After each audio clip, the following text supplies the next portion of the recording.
Why do some people find it so hard to delegate?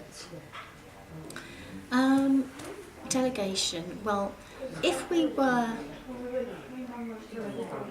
a prince or a king or a CEO, we imagine that we would be able to delegate everything to a servant or some minion.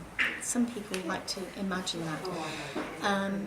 And so what's actually happening in that situation? Well, it means that you trust all the people around you to know what you need and to deliver it. Well, what's needed is for you to know what you need yourself so that you can communicate to other people around you what you need, and then you can ask them to do it for you. But unless you know what you need, you can't ask anybody else and they can't deliver it. So a very important factor in delegation is actually knowing yourself, self-awareness, and trusting yourself and trusting your own judgment. And once you can do that, you can then delegate and trust other people. Okay, thank you for that. Just going to why some people are early birds and some people night owls. Why is that?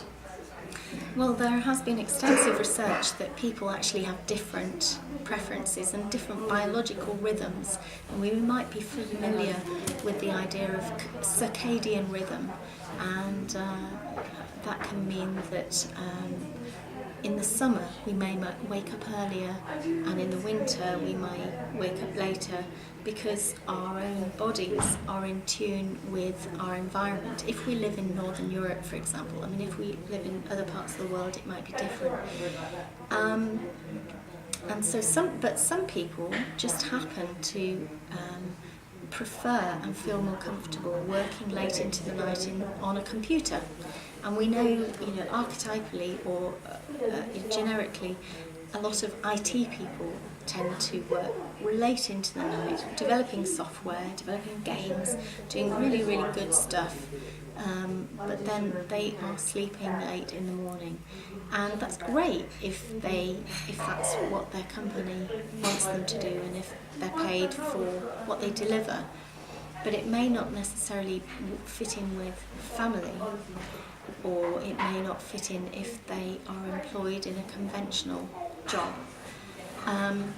So I think what's important is to understand what people's skills and abilities are, and what they are able to do from their body clock, and make sure that they're focusing on getting the right kind of employment that is sustainable for them, depending on their personality and their skills and abilities and their hopes and objectives and their body clock.